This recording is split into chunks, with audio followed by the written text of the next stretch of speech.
આપણે એવું સમજીએ કે જે દરેક વસ્તુ જે ભૌતિક પદાર્થ છે તો એને આપણે માપી શકીએ છીએ, એટલે ઓબ્જેક્ટ સ્પેસ ઓક્યુપાય કરે છે. એવી જ રીતે દરેક જીવનું એક રૂપ કે આકાર છે. તો એના સંબંધમાં જે જીવાત્મા છે એ આપણા પોતાના આંખોથી ના જોઈ શકીએ, પણ એનું જ્ઞાન શાસ્ત્રથી જ થઈ શકે છે. એટલે આનું કારણ એ છે કે જીવાત્મા ભૌતિક નથી, પણ આની ઇન્દ્રિયોને જે ભૌતિક છે. હવે સાધારણ મનુષ્યથી ના જોઈ શકાય આત્મા, પણ જે યોગીઓ હોય એમનાથી જોઈ શકાય છે, પણ એ ખાલી મનથી જોઈ શકાય છે, આંખોથી ના જોવાય. હવે જેના બ્રહ્મ જ્ઞાન હોય કે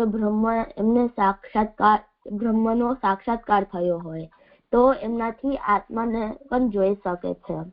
હવે જ્યારે ત્રીજું કે જ્યારે ભગવાન ઈચ્છા કરે કે જીવ એમનું અલૌકિક સ્વરૂપનું દર્શન કરે તો આત્માનું સાક્ષાત્કાર પણ થઈ શકે છે, પણ બધાને આત્માનું સાક્ષાત્કાર ના થઈ શકે.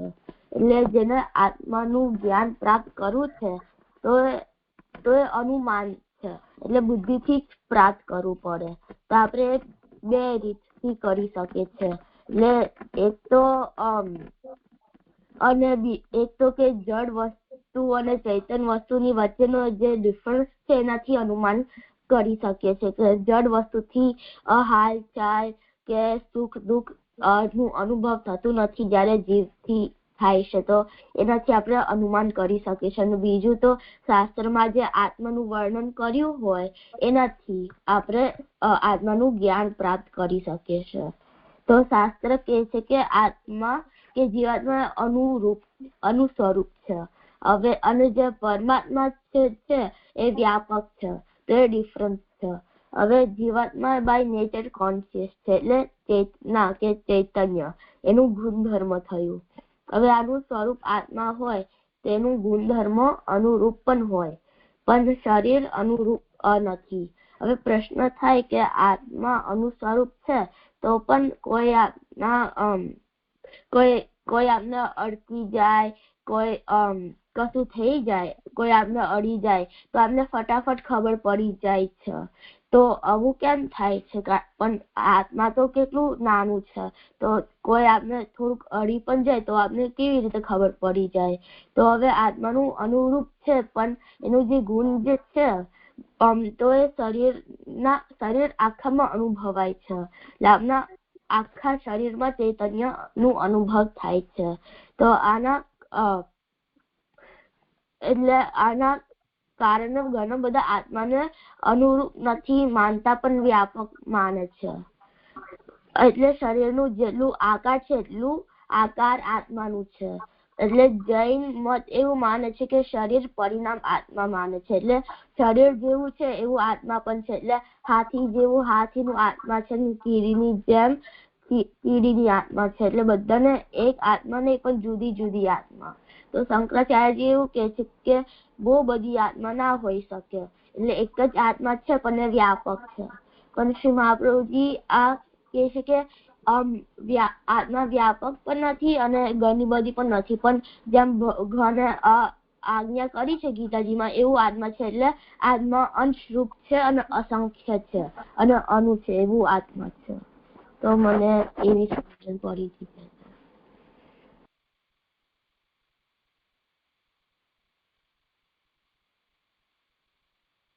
કઈ કેવું છે? મને થોડુંક એડ કરવું છે. જે અર્પણે કીધું તો બધું જ કહી દીધું. એમાં એટલું એડ કરવું છે કે જે આપણે 3 વસ્તુ સમજાવી હતી કે એક તો જે જૈન ધર્મ છે એ લોકો એમ કહે છે કે જે આત્મા છે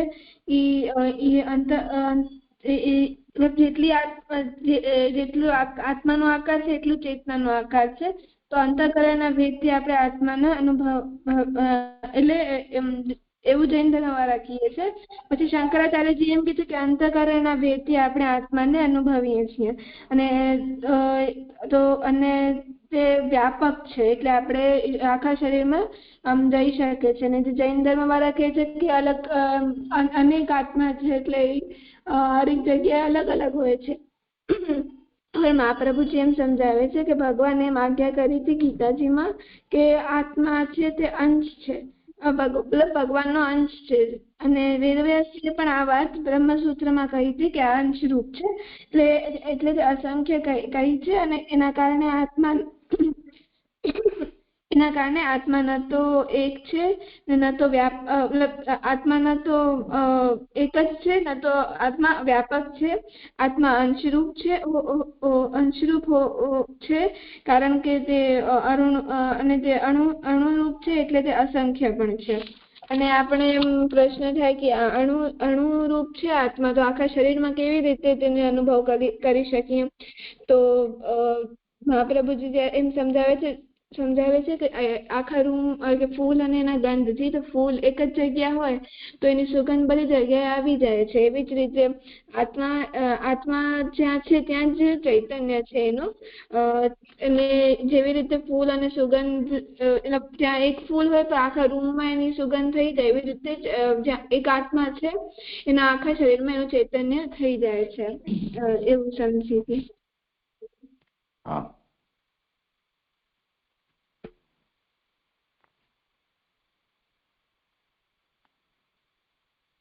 ઠીક છે, કરો આગળ. જી જય. જીવાત્મા અને જળ જગત બ્રહ્મથી અભિન્ન છે. શાસ્ત્રમાં અનેક ટેકાને એવું કહેવામાં આવ્યું છે કે બ્રહ્મ સિવાય બીજું કશું છે જ નહીં. બ્રહ્મ જ એકમાત્ર તત્વ છે. અહીં જે કંઈ પણ છે તે બ્રહ્મ જ છે. શાસ્ત્રમાં આવા કથનોને કારણે કેટલાક લોકો ગભરાઈને એવું તારણ કાઢી બેસતા હોય છે કે જ્યારે બ્રહ્મ સિવાય અહીં બીજું કશું થઈ જ ન શકતું હોય, તો આ વિવિધતાપૂર્ણ જળ જગત તથા અસંખ્ય જીવાત્માઓની આપણને જે અનુભૂતિ થઈ રહી છે તે નિશ્ચિત રૂપથી આપનો ભ્રમ હોવો જોઈએ. આદિ શ્રી શંકરાચાર્ય જગતને મિથ્યા માની લીધું. જગતના પ્રકરણમાં આપને એ સમજી લીધું કે જગત મિથ્યા હોઈ શકતું નથી, એટલે કે જગત સત્ય જ છે. તે જ પ્રમાણે જીવાત્મા પણ બ્રહ્મનો જ અંશ હોવાથી સત્ય જ છે. ત્યારે પ્રશ્ન એ ઉભો થાય છે કે જગત, જીવાત્મા અને બ્રહ્મ વચ્ચે કેવો સંબંધ હશે? તો મને આમાં એવી સમજણ પડી કે આપણે શાસ્ત્રમાં અનેક વાર એવું કીધેલું છે કે બ્રહ્મ સિવાય બીજું કશું છે જ નહીં. બ્રહ્મ જ એક માત્ર તત્વ છે. બ્રહ્મ એકમેવ અદ્વિતીય છે. બ્રહ્મ એક જ છે.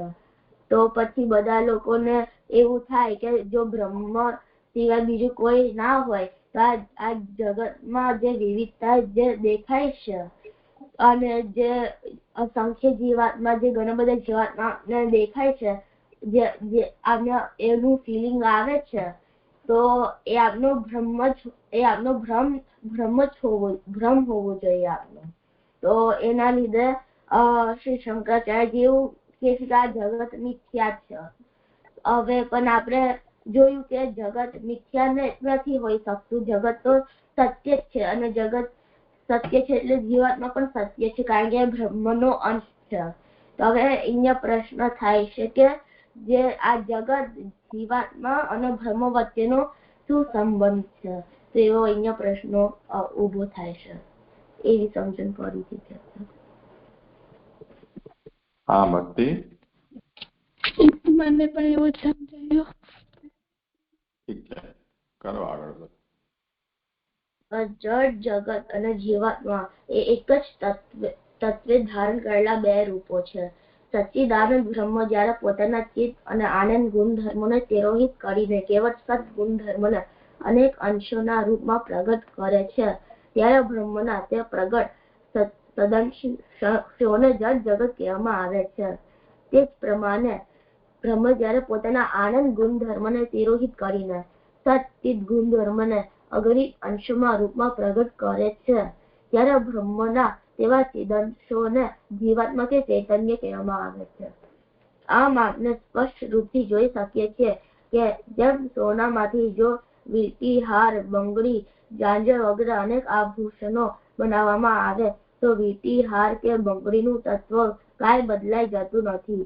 તેમજ બ્રહ્મ પોતે જળ જગત તથા જીવાત્માઓના અનેક રૂપો સ્વેચ્છા સ્વેચ્છયા ધારણ કર્યા હોવાથી તત્વ તો એક જ બ્રહ્મ જ રહે છે. તે એક સ્વાભાવિક સત્ય છે. આટલી વાત સમજ્યા પછી આપણે હવે સમજી શકીશું કે જેમ સુવર્ણ બનેલા આભૂષણો સુવર્ણથી ભિન્ન નથી હોતા, તે બ્રહ્મથી જ બનેલા જગત જે પણ બ્રહ્મથી ભિન્ન નથી. તો અહીંયા મને એવી સમજણ પડી કે જ્યારે બ્રહ્મ ઈચ્છે છે એટલે આ જગત અને જીવાત્માનું તત્વ તો એક જ છે, બ્રહ્મ. તો જ્યારે બ્રહ્મ તો આપણે જોયું કે સચ્ચિદાનંદ છે. બ્રહ્મ સચ્ચિત અને આનંદ ગુણધર્મો છે. તો જ્યારે બ્રહ્મ એમના ચિત્ત અને આનંદ ગુણધર્મોને તિરોહિત કરી દે અને એમનો સદગુણધર્મ વાપરીને વાપરે તો જગત ઉત્પન્ન થાય છે. તો અને પ્રગટ થાય છે. અને જ્યારે બ્રહ્મ એમના આનંદ ગુણધર્મોનો તિરોહિત કરે અને સચ્ચિત ગુણધર્મો વાપરે તો એનામાંથી જીવાત્મા કે ચૈતન્ય ઉત્પન્ન થાય છે, પ્રગટ થાય છે. તો અહીંયા આપણે જોયું કે આ જગત અને જીવાત્માનો તત્વ તો એક જ છે, બ્રહ્મ. અને જેમ સોનામાંથી આપણે બંગડી કે જાંજર આપણે અનેક આભૂષણો આપણે બનાવી શકીએ છીએ, પણ એનું તત્વ તો એક જ છે, સોનું. તો એવી જ રીતે જગત અને જીવાત્માનો તત્વ એક જ છે, બ્રહ્મ. એટલે આપણે એવું સમજવું જોઈએ કે આ જગત અને જીવ બ્રહ્મથી ડિફરન્ટ નથી, ભિન્ન નથી, એવું આપણે સમજવું જોઈએ. તો એવી સમજણ પડી હતી. મને પણ એવું સમજાયું કે અહીંયા જે પ્રશ્ન થયો કે જળ જગત જીવાત્મા અને બ્રહ્મ વચ્ચેનો સંબંધ શું છે, અને મેં એમ સમજાવ્યું છે કે બધું જ બ્રહ્માત્મક છે. તો જે જગત છે તે પણ તાત્વિક સ્વરૂપ છે, તે બ્રહ્મ છે. અને બ્રહ્મે પોતાનો જે આવિર્ભાવ જે ગુણ કર્યો છે એ જે જગતમાં તે સદગુણ છે, એટલે એને સદંશ કહેવામાં આવે છે જળ જગતને. અને જગતમાં જે બ્રહ્મના જે આનંદ અને ચિત્તવાળા જે બે ગુણો છે તે તિરોહિત થયેલા છે. અને એવી જ રીતે જીવાત્મામાં પણ છે. જીવાત્મા છે તે તેનામાં ચિત્ત અને સત અને ચિત્ત બંને ગુણ આવિર્ભૂત છે. અને જે આનંદ ગુણ છે તેનો જે આનંદ ગુણ છે તેનો તિરોધાન થયેલો છે. તો એવી જ રીતે એનાથી એમ સમજાયું સર્વમયમ, જેમ બ્રહ્મ બધી જ જગ્યાએ છે, સર્વમાં જ છે, એવી જ રીતે બ્રહ્મ તાત્વિક રૂપે તાત્વિક સ્વરૂપ છે બધાનું, એટલે બધી જ જગ્યાએ બ્રહ્મ છે. એટલે જેમ સોનાના ગણના સુવર્ણાત્મક છે એવી રીતે જેટલું બ્રહ્મ તો બધી જ જગ્યાએ છે, તો બધું બ્રહ્માત્મક છે.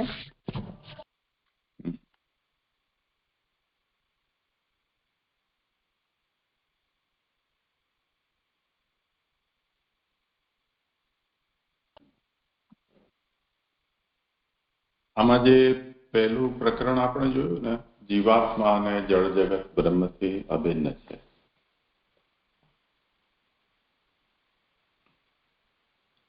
આ વિષય એવો છે કે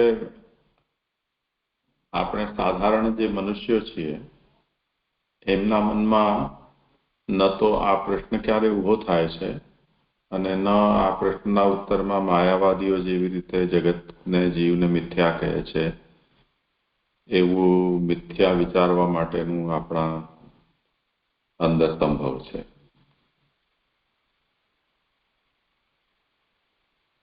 કેમ કે આપણી જે ભગવાને જે આખિર જગતમાં વિવિધતા પ્રકટ કરી છે અને આવિર્ભાવ તિરોભાવથી જડ ચેતન ના ભેદ પ્રકટ કર્યા છે, એટલે બધું ભિન્ન ભિન્ન આપણને દેખાય છે. આપણી આંખો જ એ વાતને આપણને સમજાવી દે છે કે આ જીવ જુદી વસ્તુ છે, જડથી. જળ જીવથી જુદું છે.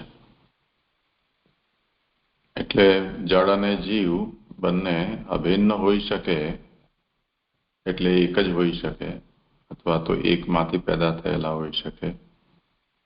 એવા બધા મુદ્દાઓ છે એ સામાન્ય મનુષ્યના મનમાં ક્યારે પણ પેદા થતા નથી. અને જો કોઈ એમ કહે કે ભાઈ શાસ્ત્ર એમ કહે છે કે આ બધું બ્રહ્મમાંથી એક તત્વમાંથી જ પેદા થયું છે, તો અત્યારે આપણે આધુનિક સમયના લોકો ને આ વાતને સ્વીકારવામાં બહુ સમસ્યા ના આવવી જોઈએ. બ્રહ્મમાંથી પેદા થયું છે એવું આપણે સ્વીકારી શકીએ કે ન સ્વીકારી શકીએ એ જુદો વિષય છે. કેમ કે બ્રહ્મ છે એ શાસ્ત્રીય તત્વ છે, એટલે શાસ્ત્રમાં તત્વનું બ્રહ્મ તરીકે નિરૂપણ છે કે એ નામથી કહેવાયું છે. પણ કોઈ એકમાંથી આ બધું પેદા થયું છે એવું કોઈને આપણને કહીએ તો હવે લોકો આ વાતને સ્વીકારવામાં બહુ વાંધો લે એવું નથી જણાતું. કેમ કે બધું પરમાણુ, એટમ છે, એ બધા બેઝિક એલિમેન્ટ્સ છે, એવું બધું સાયન્સથી હવે લગભગ બધાને મગજમાં ઘૂસી ગયું છે. એનું નામ સાયન્સ પણ ટાઈમ ટુ ટાઈમ બદલતી રહે છે. જે બેઝિક એલિમેન્ટ્સ છે કે જે લાસ્ટ અનડિવિઝિબલ એન્ટિટી છે, તો એ જેમ જેમ સાયન્ટિફિક એ બધા ઇન્સ્ટ્રુમેન્ટ આપણી પાસે આવતા જાય છે તેમ તેમ આપણે વધારે પેનિટ્રેટ કરીને પહેલા એટમ હતું છેલ્લું તત્વ, પછીથી એમાંથી આપણને ખબર પડી કે આમાં તો હરી પાછા બીજા તત્વો અંદર ઘણા બધા હોય છે. તો ન્યુટ્રોન ને પ્રોટોન, ઇલેક્ટ્રોન એ મળ્યા. તો એવી રીતે હજી આગળ વધતા ગયા આપણે. જે પણ હોય તે મૂળ બધાનું એક જ છે એવું સમજવામાં કોઈને ખાસ તકલીફ હોય એવું નથી. અને એ જે પણ મૂળ હોય તે અનેક રૂપે થાય છે એ વાત પણ કોઈને સમજવામાં સમસ્યા નથી. તો જે પિરિયોડિક ટેબલ છે એમાંથી આપણે એ વાતને સમજી શકીએ છીએ. ઘણા બધા એવા પણ એલિમેન્ટ્સ છે કે જે નેચરમાં આપણને પ્યોર ફોર્મમાં મળે છે. ઘણા એવા છે જે મિશ્રિત રૂપમાં મળે છે. હવે જે મિશ્રિત રૂપમાં મળે છે એમાં પણ કયા કયા બીજા એલિમેન્ટ્સ છે જે ભેગા થયેલા છે એ આપણે હવે ઓળખી શકીએ છીએ. એનું જે એટોમિક સ્ટ્રક્ચર છે એને લઈને.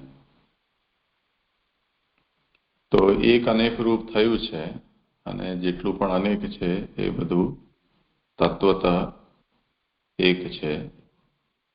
આ બંને વાતને સમજવામાં અને સ્વીકારવામાં અત્યારે કોઈ બહુ સમસ્યા નથી.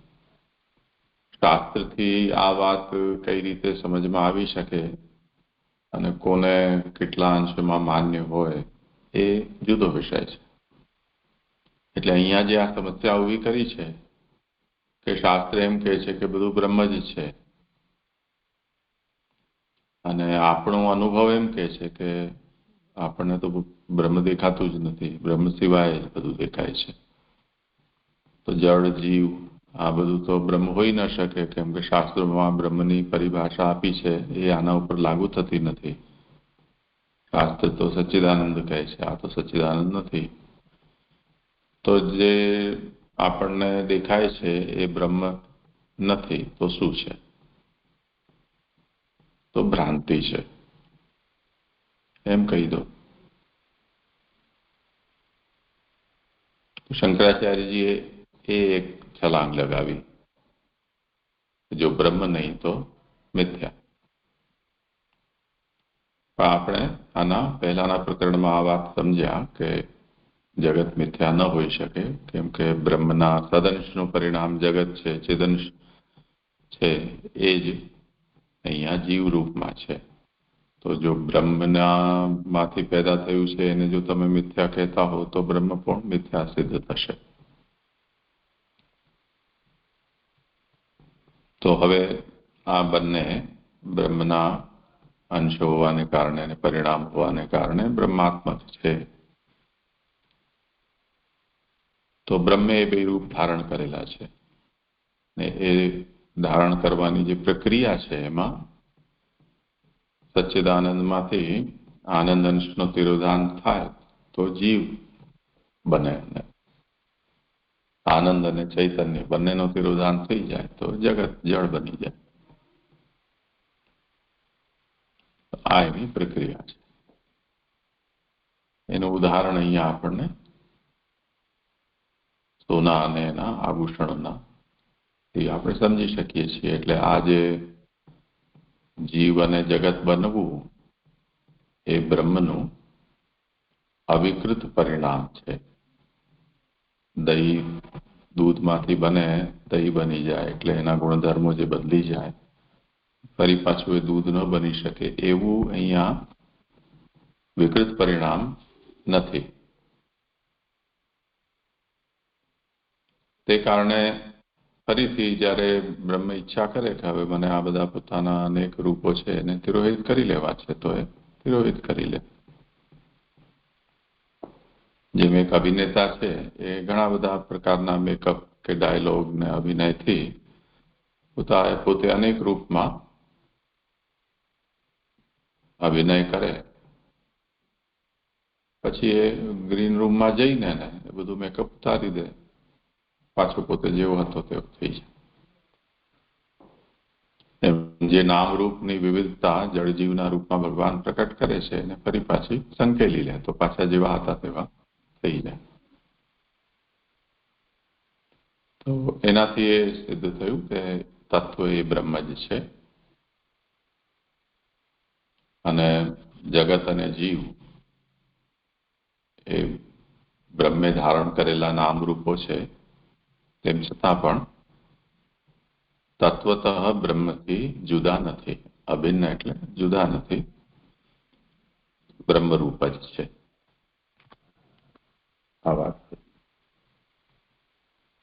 થઈ ગયું ને સ્પષ્ટ? આમાં કઈ છે સંશય? ના જે સમજાઈ ગયું. સારું, ભલે ચાલો.